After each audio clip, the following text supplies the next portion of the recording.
నమస్తే శ్రోతలందరికీ మహిళా దినోత్సవ శుభాకాంక్షలు. కథా శీర్షిక స్వప్న రాగలీన. రచన గుమ్మడి రవీంద్రనాథ్ గారు. చదువుతున్నది రాధిక. ఇక కథలోకి వెడితే, డిసెంబర్ మాసపు చలిని పారద్రోలడానికి తూర్పున బాలభానుడు సిద్ధమవుతున్నాడు. రాత్రి తాలూకు గాఢ నిద్ర నుండి మేల్కొని బద్ధకంగా ఒళ్ళు విరుచుకున్నాడు అనురాగ్. కప్పుకున్న ఉలెన్ దుప్పటిని తొలగించి పరుపుపై నుండి లేచి శిల్పిక కోసం చూశాడు. 2 పడగ్గదుల అపార్ట్మెంట్ అది. శిల్పిక జాడ ఎక్కడా కనపడకపోయేసరికి శిల్ప అని పిలుస్తూ గదులన్నీ వెతికాడు. ఇంత పొద్దున్నే ఎక్కడికి వెళ్ళింది అనుకుంటూ కాస్త కంగారు పడ్డాడు. ఫోన్ అందుకుని ఆమె నెంబర్ నొక్కాడు. అది రింగ్ అవుతోంది కానీ లిఫ్ట్ చేయటం లేదు. ఆందోళనతో అతడి భృకుటి ముడిపడింది. అప్పుడు డోర్ బెల్ మోగింది. పరుగున వెళ్లి తలుపు తెరిచాడు. ఎదురుగా శిల్పిక. ఏ శిల్ప, ఇంత చలిలో ఎక్కడికి వెళ్ళావు? నేనెంత ఖంగ్ అంటుండగానే వెనుక దాచిన గులాబీ గుత్తుల్ని అతడికి అందిస్తూ హ్యాపీ బర్త్డే రా అంది, పెదవులపై స్వచ్ఛమైన చిరునవ్వు పువ్వులు పూయిస్తూ. అప్పుడు కానీ గుర్తుకు రాలేదు అతడికి ఆ రోజు తన పుట్టినరోజని. ఒక మధురమైన ఆశ్చర్యానికి గురైనట్టు శిల్పకేసి సంతోషంగా చూశాడు. ఫ్లోరిస్ట్ ఇచ్చే పువ్వులతో నీకు శుభాకాంక్షలు చెప్పటం రొటీన్ అనిపించింది ఎందుకనో. అందుకనే ఇక్కడికి 4 కిలోమీటర్ల దూరంలో ఒక రోజ్ గార్డెన్ ఉందని తెలిసి అక్కడికి వెళ్ళాను. నీకోసం స్వచ్ఛమైన తాజా గులాబీలు తెచ్చాను. లవ్ యూ రాగ్ అంది శిల్పిక. గుండె తడై గాఢంగా హృదయానికి హత్తుకున్నాడు ఆమెను. హైదరాబాద్లోని ఒక బహుళజాతి సాఫ్ట్వేర్ కంపెనీలో ప్రాజెక్ట్ హెడ్ అనురాగ్. శిల్పికను తొలిచూపులోనే ప్రేమించేశాడు. ఆమె పూర్తి పేరు స్వప్న శిల్పిక. భువనైక సౌందర్యం అనే పదానికి ఆమె రూపాత్మక నిర్వచనం. ఒక తీయని కలలా ఉంటుంది శిల్పిక. ఒక అద్భుత శిల్పంలా ఉంటుంది. ఓ మధుర స్వప్నాన్ని అందమైన శిల్పంలా మార్చినట్లు ఉంటుంది. బాహ్య సౌందర్యమే కాదు, ఆమె అంతఃసౌందర్యము అసాధారణమే.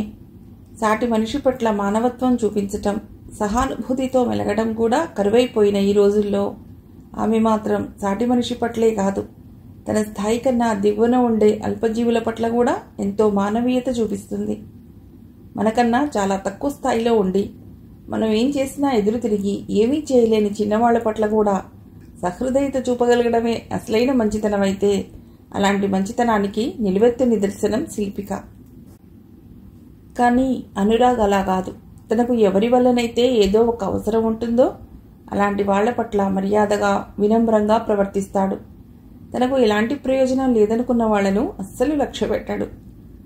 వారిద్దరి మనస్తత్వాల్లో తేడా ఉండవచ్చు, కానీ శిల్పిక అతడి ప్రాణం. వారి ప్రేమ వివాహానికి 1 ఏడాది వయస్సు. భార్య అలా తోటలోంచి తుంచి తెచ్చిన తాజా గులాబీలతో తనకు శుభాకాంక్షలు అందించడం అతడికి చాలా నచ్చింది. సాయంత్రం వంట చేయకు శిల్ప, హోటల్కి వెళదాం. ఆఫీస్ నుంచి ఫోన్ చేసి చెప్పాడు అనురాగ్. భర్త వచ్చేసరికి ముస్తాబై సిద్ధంగా ఉంది శిల్పిక. 8 గంటలకి క్యాబ్లో హిమాయత్ నగర్లో ఉన్న హోటల్కి బయలుదేరారు.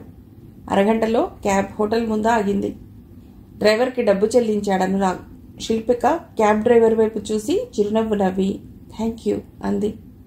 ఆ డ్రైవర్ ముఖం ఒక్కసారిగా ప్రసన్నమైపోయింది. థ్యాంక్ యూ మేడం అన్నాడు సంతోషపడిపోతూ. భార్య అలా ముక్కు మొహం తెలియని క్యాబ్ డ్రైవర్కి థ్యాంక్స్ చెప్పటం అనురాగ్కి నచ్చలేదు. అప్రసన్నంగా మొహం చిట్లించాడు. రెస్టారెంట్లో కూర్చున్న తర్వాత ఇక ఆ సంగతి పట్టించుకోలేదు. భోజన పదార్థాల్ని ఆర్డర్ చేశాక భార్య కళ్ళలోకి చూస్తూ థ్యాంక్స్ అగైన్ స్వప్న అన్నాడు. భార్యను ఒక్కోసారి శిల్ప అని ఒక్కోసారి స్వప్న అని పిలుస్తుంటాడు అనురాగ్. మదిలో ప్రేమభావం పొంగేటప్పుడు స్వప్న అని పిలుస్తూ ఉంటాడు. ఎందుకు? మెరుపు కళ్లతో చిలిపిగా అడిగింది శిల్పిక.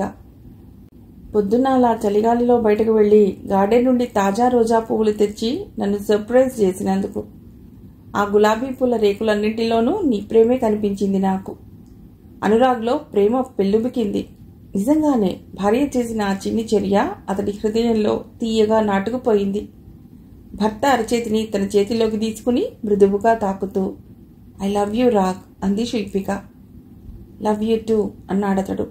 మళ్ళీ అతనే నేను ఇలా మాటల్లోనే చెప్తాను, కానీ నువ్వు మాత్రం నీ ప్రేమని చేతల్లో చూపెడతావు. లవ్ డెమోన్స్ట్రేటెడ్ ఈజ్ ఇర్రెసిస్టిబుల్ అన్నాడు. వెయిటర్ ఆహార పదార్థాలు తెచ్చి బల్ల మీద ఉంచాడు. లవ్ అంటే నామవాచకమే కాదు, క్రియ కూడా. చిన్న చిన్న చర్యల్లో దాన్ని చూపెట్టడం బాగుంటుంది కదా అంది శిల్పిక. నువ్వు నాపై చూపించే ప్రేమకు ప్రతిగా నేనేం చేయాలి? Love me more today than yesterday. ఈ సూత్రాన్ని ప్రతిరోజు పాటించు అంతే అంది నవ్వి. భార్య మాటల్లోని అందమైన భావనకు అతడు అబ్బురపడ్డాడు. నా ప్రాణమున్నంత వరకు ఆ సూత్రాన్ని పాటిస్తాను, ఐ ప్రామిస్ చెప్పాడు ఉద్వేగంగా.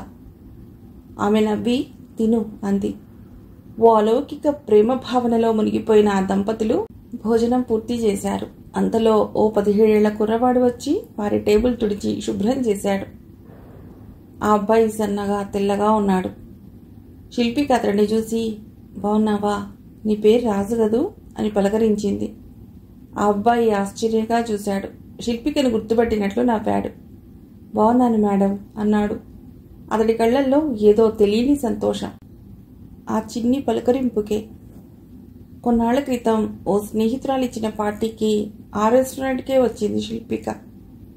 అప్పుడు అతడిని చూసింది. ఎక్కువ టిప్ ఇచ్చి నీ పేరేమిటి అని పలకరించింది.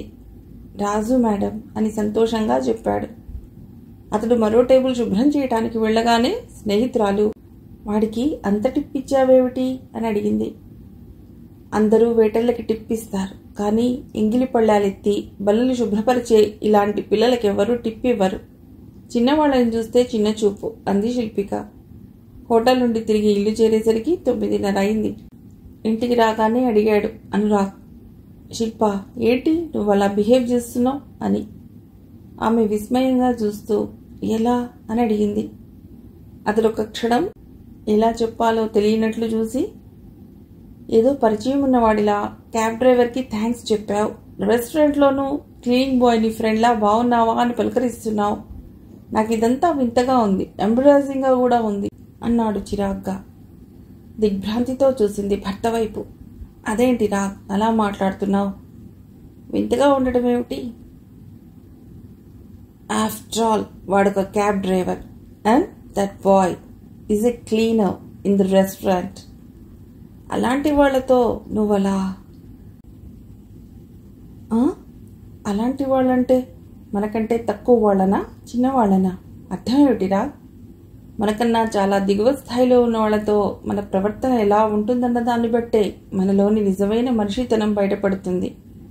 కానీ మనకన్నా పై స్థాయిలో ఉన్నవాళ్లనో లేదా మనతో సమాన స్థాయిలో ఉన్నవాళ్లనో గౌరవంగా ట్రీట్ చేయడాన్ని బట్టి మన మనిషితనం బయటపడదు.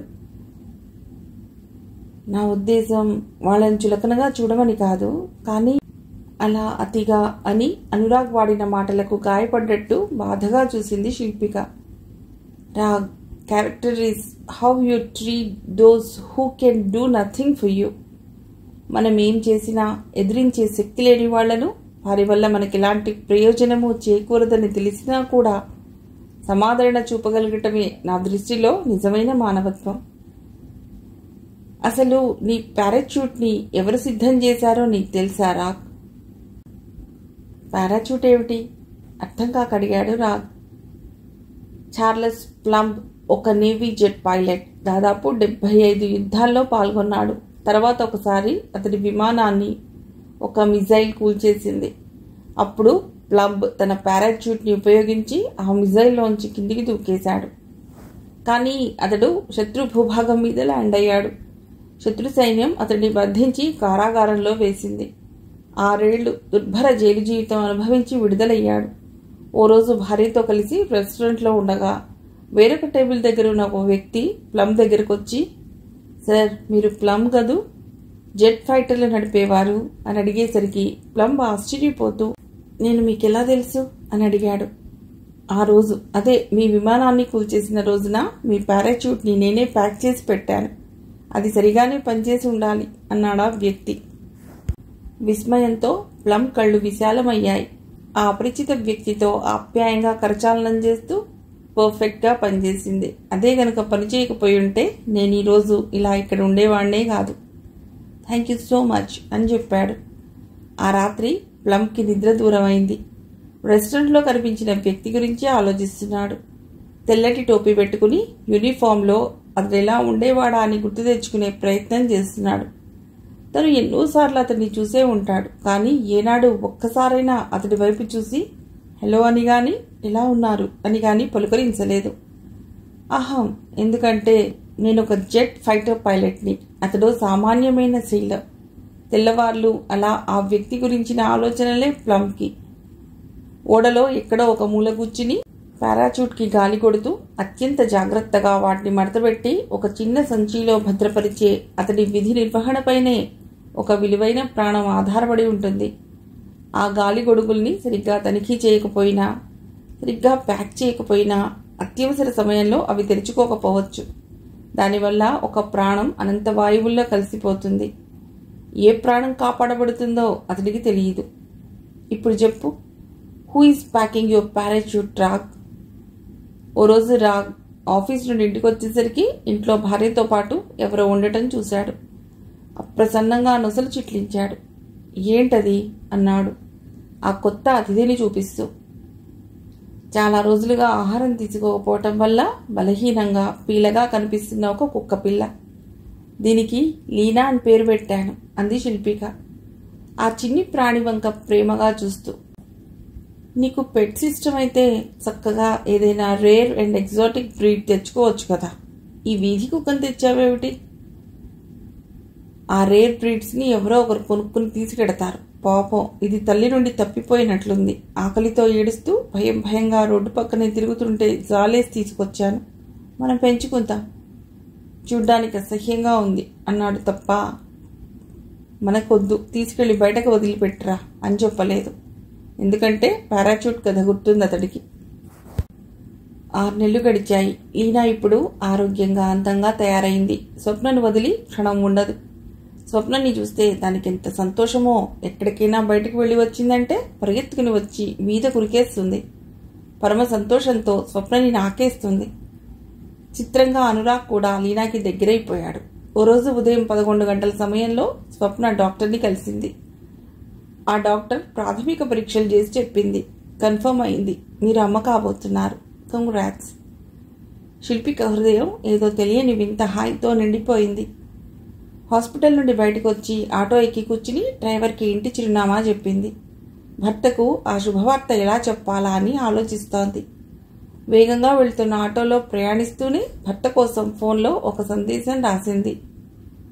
స్వీట్ హార్ట్, గైనకాలజిస్ట్ దగ్గరికి వెళ్ళాను. కన్ఫర్మ్ అయ్యింది. నువ్వు నాన్నవి కాబోతున్నావు రాగ్.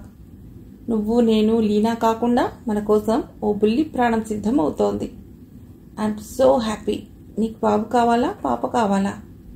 ఆ వాక్యాల్ని భర్తకు పంపే ముందు వేలుని సెండ్ బటన్ మీదికి జరిపింది. నొక్కబోయేంతలో ధడ్మన్న శబ్దం. కూరగాయల లోడుతో ఉన్న 10 టన్నుల లారీ బలంగా ఆటోని ఢీకొట్టింది. వారం రోజుల తర్వాత షిఫ్ట్ డ్యూటీ అయ్యాక నేరుగా ఇంటికొచ్చింది 23 ఏళ్ల గీతిక. స్నానం చేసొచ్చి నైటీ ధరించి వంటింట్లోకి నడుస్తుండగా ఫోన్కి ఒక సందేశం వచ్చింది. గీతిక ఒక జిల్లాకి కలెక్టరో లేక ఒక పెద్ద బ్యాంక్ సీఈఓనో కాదు, ఆసుపత్రిలో పనిచేసే ఒక సాధారణ నర్స్.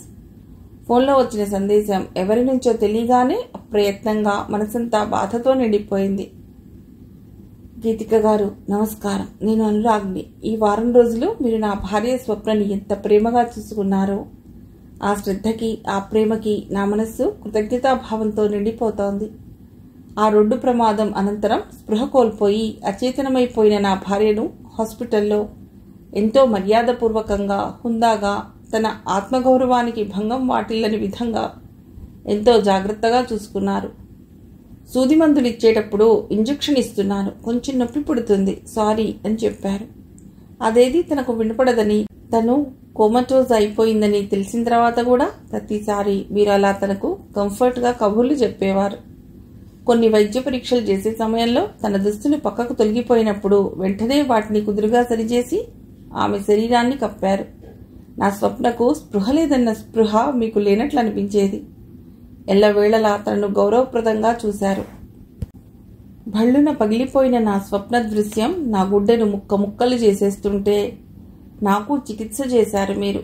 ఒక్కోసారి ఏమీ చేయనక్కర్లేదు, ఏది చెప్పనక్కర్లేదు, కేవలం పక్కన మీరుంటే చాలు. Just presence. మీరు ఉండటం అంటే it's more than just being there. చలనరహితమై ఉన్న నా స్వప్న చేతి మీద తల అంచుకుని నేను ఒంటరిగా ఉన్నప్పుడు నా వెక్కిళ్ళు విని మీరెన్నిసార్లు మా గదిలోకి వచ్చారో, నా దుఃఖాన్ని బాధని అర్థం చేసుకున్నట్లు నన్ను డిస్టర్బ్ చేయకుండా నిశ్శబ్దంగా మీరు మీ విధుల్ని అంటే సెలైన్ డ్రిప్ మార్చడం, మానిటర్ రీడింగ్స్ గమనించడం లాంటివి నిర్వర్తించేవారు. నా స్వప్న బెడ్కి వీలైనంత చేరువగా ఒరిగేలా నా సీట్ని అడ్జస్ట్ చేయటానికి మీరెన్నిసార్లు సహాయపడ్డారో. గంట గంటకి క్షీణిస్తున్న నా స్వప్న పరిస్థితిని, తను బతికే అవకాశాలు తరిగిపోతున్నాయన్న చెడు వార్తల్ని నాకు ఎంత కరుణతో కూడిన పదాలతో తెలిపేవారో. నా ఆరో ప్రాణమైన నా స్వప్న నాకిక శాశ్వతంగా దూరమైపోతోందన్న చేదు నిజం జీర్ణించుకోలేక నిస్సహాయంగా నా గుండె బద్దలైపోతుంటే మీరెంత ఓదార్పునిచ్చేవారో. 1 kind word warms 3 winter months. కానీ ఈ వారం రోజుల దుర్భర మనోవేదనకి, దుఃఖానికి మీ మాటే నాకు గొప్ప ఓదార్పు అయింది. ఎన్నో గంటల పాటు నిరాహారంగా ఉండిపోతున్నప్పుడు ఒక పండో బ్రెడ్డో నాకు అందించి తినేదాకా ఊరుకునేవారు కాదు మీరు. మీలోని ఆ శ్రద్ధకు నేను ఎలా కృతజ్ఞత తెలుపగలను? నా స్వప్నలోని మానవీయ కోణాన్ని, నా కళ్ళు తెరిపించిన పారాచూట్ కథనాన్ని మీకు వివరించినప్పుడు స్వప్న పట్ల మీకు కలిగిన గౌరవభావం మీ కళ్ళలో నాకు కనిపించింది. స్వప్న పట్ల మీకు కలిగిన గౌరవభావాన్ని నేను ఎలా మరువగలను? ఆఖరి రోజు స్వప్నని చూడటానికి ఒక సందర్శకుడు వచ్చినప్పుడు ఆసుపత్రి నిబంధనల ప్రకారం వీలు కాకపోయినా మీరు ప్రత్యేక అనుమతి ఇచ్చారు. స్వప్న ఎంతో ఇష్టంగా పెంచుకున్న వీధి కుక్క లీనాని లోపలికి అనుమతించారు. అచేతనంగా పడి ఉన్న తన ప్రియ నేస్తాన్ని ఆఖరిసారి చూసింది లీనా.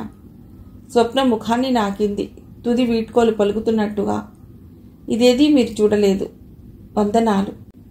స్పృహలేని నా భార్యకు ఒంటిని సబ్బునీళ్లతో తుడవటం చేయించారు. విసర్జితాల్ని ఎత్తివేయటం లాంటి పనులు సైతం చిరునవ్వుతో ఎంతో ఓర్పుతో చేశారు. దుస్తులు మార్చే సమయంలో కూడా స్పృహలో లేదు కదా అని నిర్లక్ష్యం చూపకుండా, నా స్వప్న ఆత్మగౌరవానికి భంగం కలగకుండా ఎంతో ప్రేమతో సాగారు. మీకు ఎన్ని వేల సార్లు ధన్యవాదాలు తెలపాలో తెలియటం లేదు. ఇక రాత్రి, మా ఇద్దరి దాంపత్య జీవితానికి ఆఖరి రాత్రి. నన్ను నిమిషం బయటకు పంపి స్వప్నని బెడ్కి కుడివైపుకి జరిపారు మీరు. నేను వెళ్ళి అదే బెడ్ మీద ఎడమవైపు మెల్లిగా ఒదిగి నా భార్యపై చేయి వేసి తన శరీరానికి ఆనుకుని దగ్గరగా వెచ్చగా పడుకున్నాను. మీరు కట్టెలు లాగి బయటకు వెళ్ళి తలుపు మూశారు. ఆ రాత్రి, ఆ కొద్ది నిమిషాలు మేమిద్దరం భార్యాభర్తల్లా ఏకాంతంగా గడిపాం. నా కళ్ళలోంచి వాన కురుస్తోంది. ఆ వానలో నా స్వప్న శిల్పం తడిసి బుద్దైపోతోంది. నిశ్శబ్దం. ఆ నిశ్శబ్దంలో బలహీనంగా కొట్టుకుంటున్న ఆమె గుండె చప్పుడు నాకు వినిపిస్తోంది. ఏ క్షణమైనా ఆ చప్పుడు ఆగిపోతుందని నాకు తెలుసు. ఆమె ముఖం అందంగా కనిపిస్తోంది నాకు. నేను ఆ ముఖంలోకి తదేకంగా చూస్తూ ఉన్నాను. ఆ కనుబొమలు, ఆ కనురెప్పలు, ఆ ముంగురులు, ఆ చెక్కిళ్ళు, ఆ సంపెంగ ముక్కు, ఆ పెదవులు అన్నీ అందంగా కనిపిస్తున్నాయి. స్వప్న పిలిచాను. నా స్వరం తనకు చేరిందని తెలుసు. ఆఖరిసారిగా మనసారా తనతో మాట్లాడాలని ఉంది నాకు. స్వప్న, ప్లీజ్ ఒక్కసారి కళ్ళు తెరు, ఒక్కసారి నా వైపు చూడు ప్లీజ్. నా పెదవులు అదురుతున్నాయి. గొప్పవాళ్ళని కాదు, మనకన్నా చిన్నవాళ్ళని కూడా గొప్పగా చూడగలగాలి అని నువ్వన్నప్పుడు చిరాకు పడ్డాను. I'm sorry. నన్ను క్షమించు. ఎంతో దయతో ఆ దేవుడు నిన్ను నా దాన్ని చేశాడు. ఇప్పుడు అదే దేవుడు నన్ను ఒంటరిని చేస్తున్నాడు. నువ్వు లేకుండా నేను ఎలా జీవించగలను? స్వప్న. కన్నీళ్లు జలజలా రాలిపోతూ నా భార్య ముఖాన్ని తడిపేస్తున్నాయి. నా తలను ఆమె వక్షంపై ఆంచాను. ఆమె గుండె చప్పుడు జాగ్రత్తగా విన్నాను. ఆ ధ్వని ఎంత అపురూపంగా ఉంది. ఆ వక్షం పైన ముద్దు పెట్టుకున్నాను. మెడపైన, చెంపలపైన, పెదవులపైన మృదువుగా ముద్దు పెట్టుకున్నాను. భర్తగా నా భార్యతో నేను ఏకాంతంగా సన్నిహితంగా గడిపే ఆఖరి క్షణాలవి. నా స్వప్నని పొదవి పట్టుకుని ఆమె మెడవంపులో నా ముఖాన్ని దాచుకున్నాను అపురూపంగా. గుండె నిండా ఆర్ద్రత, కళ్ళ నిండా అశ్రుధార. ఆ తర్వాత కొద్దిసేపటికే అవయవ దానానికి సంబంధించిన వైద్యుల బృందం వచ్చింది. ఉపయోగపడే ప్రతి అవయవాన్ని తొలగించారు నా స్వప్న శరీరం నుండి. మనిషి లక్ష్యం శాశ్వతంగా జీవించాలనుకోవటం కాదు, శాశ్వతంగా జీవించేలా ఏదో ఒక మంచి పని చేయటం. నా స్వప్న జీవిస్తూనే ఉంటుంది. విధి నాపై కక్షగట్టి భయంకరమైన విషాదం నన్ను మింగేస్తున్న నిస్సహాయ సమయంలో మీరే నాకు ఒక పారాచ్యూట్ అయ్యారు. Emotional parachute. అపురూపమైన ఆ గాలి గొడుగుని నాకు ప్రసాదించిన మీ పెద్ద మనసుకి కృతజ్ఞతాభివందనలతో అనురాగ్. అది చదివిన గీతిక కదిలిపోయింది. ఒక మామూలు నర్స్గా తను చేసిన ఆ చిన్న పనికి అతడు అంతలా స్పందించటం ఊహించలేదు. ఆమె కళ్లల్లోకి కన్నీళ్లు దిగిపోతున్నాయి. నిండైన ఒక సంతృప్తితో పాటు ఓ బాధతో ఆమె కళ్ళు వర్షిస్తూనే ఉన్నాయి. ఉదయం 8 గంటలు. ఎవరో వచ్చి తలుపు తడితే వెళ్లి చూశాడు అనురాగ్. ఎదురుగా అపరిచితుడు కాదు, సుపరిచితుడే. నువ్వు రాజు గదు? గుర్తుపట్టి పలుకరించాడు రాగ్. ఆ రోజు రెస్టారెంట్లో ఎంగిలి పళ్ళాలు తీసే క్లీనర్. సార్, ఇది స్వప్నకి ఇల్లే కదా అంటూ ఓ వస్తువు రాగ్కి అందించాడు రాజు. స్వప్న అన్న పదం వినగానే దిగ్గున లేచింది లీనా. రాజు తెచ్చిన వస్తువుని చూడగానే రాగ్ కళ్ళలోకి నీళ్లూరిపోయాయి. గుండెను మెలిపెట్టినట్టు బాధ ఫౌంటైన్లా చిమ్మింది. అత్యంత అపురూపంగా దాన్ని అందుకున్నాడు. స్వప్న ఫోన్ నీ దగ్గరికి ఎలా వచ్చింది రాజా? అడిగాడు రాగ్ ఆర్తిగా. ఏవో శబ్దాలు చేస్తూ ఏడుస్తోంది లీనా. ప్రమాదం జరిగిన సమయంలో లారీ ఢీకొట్టగానే ఆ ధాటికి శిల్పిక చేతిలో ఫోన్ ఎగిరెళ్లి దూరంగా పడింది. వారం రోజుల క్రితం అది నాకు రోడ్డు పక్కన చెత్త కుప్పలో కనబడింది సార్. నిన్ననే మెకానిక్ రిపేర్ చేసిచ్చాడు. లోపలున్న కొన్ని ఫోటోలు చూస్తే తెలిసింది ఆ ఫోన్ స్వప్నక్కదే అని. ఆ ప్రమాదం గురించి కానీ స్వప్న లేదు అని చేదు నిజం గాని రాజుకు తెలియదు. అక్క ఇంట్లో లేదా? అడిగాడు రాజు. అతడి ప్రశ్నకు లీనా సమాధానం చెప్పింది. భావోద్వేగంతో అటు ఇటు తిరుగుతూ మురుగుతూ శోకిస్తోంది లీనా. స్వప్న జ్ఞాపకాల్ని మోసుకొచ్చిన ఆ ఫోన్ని తాకాలని మురుగుతూ శోకిస్తోందది. ఆ జ్ఞాపకాన్ని తాకాలని అటు ఇటు తిరుగుతోంది అవిశ్రాంతంగా. ఆ ఫోన్లో ఆమె పంపని ఆ ఆఖరి సందేశం ఇంకా అలాగే ఉంది. స్వీట్ హార్ట్, గైనకాలజిస్ట్ దగ్గరకు వచ్చాను. కన్ఫర్మ్ అయింది. నువ్వు నాన్నవి కాబోతున్నావు రాగ్. నువ్వు, నేను, లీనా కాకుండా మన కోసం ఓ బుల్లి ప్రాణం సిద్ధమవుతోంది. I'm so happy. నీకు బాబు కావాలా పాప? అది చదివిన అనురాగ్ దిగ్భ్రాంతితో శిలలా మారిపోయాడు. ఎందుకంటే అతడి గుండెల్లో దుఃఖం కరక్కుండా ఘనీభవిస్తోంది. ఆ ఫోన్ని గుండెలకు హత్తుకున్నాడు. లీనా రాగ్పైకి ఉరికేస్తోంది. ఆ ఫోన్లోని సందేశాన్ని తను చదవాలనుకుందో ఏమో ఫోన్ని అందుకోవాలని ఆరాటపడుతోంది. వెనక కాళ్లపైన నిలబడి శరీరాన్ని పైకి చాచి ఆ ఫోన్ని అందుకుంది. ప్రేమగా ఆప్యాయంగా ఆ ఫోన్ని నాకేస్తోంది. తన కన్నీళ్లతో దాన్ని తడిపేస్తోంది. నివాళి. స్వప్న మరణంతో ఏర్పడిన శూన్యాన్ని, విషాదాన్ని రాగ్ ఒక పాఠంలా మలిచాడు.